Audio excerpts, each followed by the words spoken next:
Hey, Nick Thomas here at the 11th Annual National Cyber Summit in Huntsville, Alabama.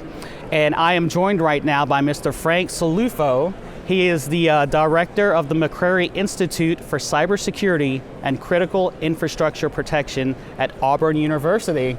Welcome, Frank. Thank you, my pleasure. So Frank, can you tell me a little bit about the McCrary Institute and what you guys do there? Sure, so the McCrary Institute, and I've only been at Auburn for a few months, but it's been an amazing run thus far.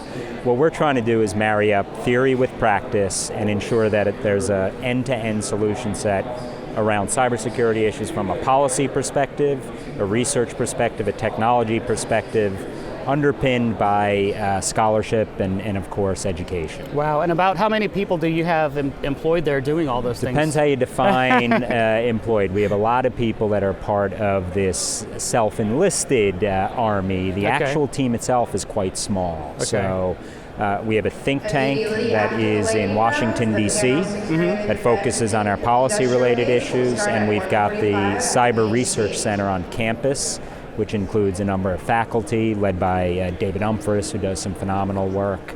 And then obviously we have students around some of that as well. Okay, so you're looking at ICS and SCADA and big picture threats? We're trying to understand first the adversary, look through the eyes of the enemy and understand their intentions, their capabilities, their modus operandi, what TTPs we need to be focused on, but then also looking at it obviously from a secure design perspective and looking at what people would call the national critical functions to include industrial control systems and ICS.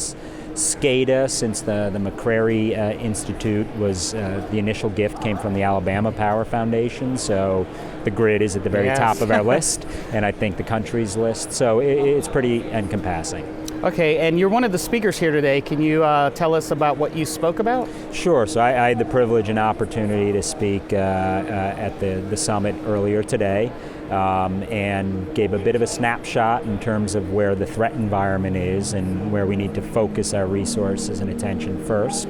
Okay. And then sort of pulled back and questioned some of our response mechanisms right now, which I consider to be a little reactive. We tend to look at the world a little backwards and tend to, and I feel we need to be a little more proactive in terms of how we respond to the broader set of cyber issues. So we've let the adversary define our strategy. We ought to be defining the strategies, not episodes, not incidents, but rather what do we want to achieve and how do we shape our best way. So you're sort of going from a past to a present to the future where you want to be proactive instead of reactive. Absolutely, and much of the space right now, there's some phenomenal work going on, but we've got to try to push the needle in terms of not only backfilling and responding to the crisis du jour and the vulnerability of the minute, but rather try to shape the field in our best interests. Okay,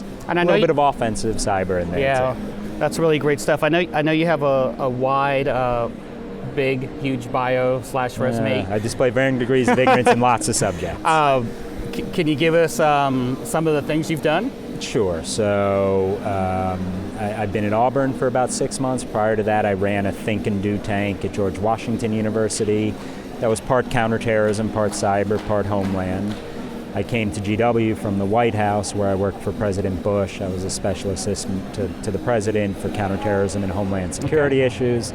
Before that, worked at a think tank in Washington, the Center for Strategic and International Studies, for, I believe it was 7-8 years in the pejorative, it was drugs, thugs, and bugs, whether cyber or biological, so looking at transnational threats. Okay.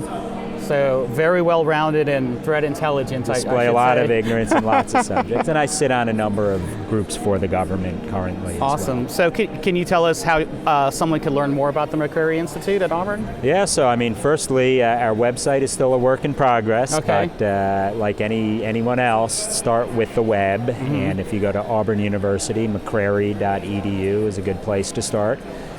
We also have a social media presence, which through our Twitter handle is at Auburn Cyber. And then in terms of contacting us, we're on campus, we're always available, and we're trying to become that belly button for all the great work that Auburn is doing around cyber-related efforts. All right, so Frank Salufo, thank you so much My for coming pleasure. by Thanks and for sharing having time me. with us. I Thanks. appreciate it. Thank you.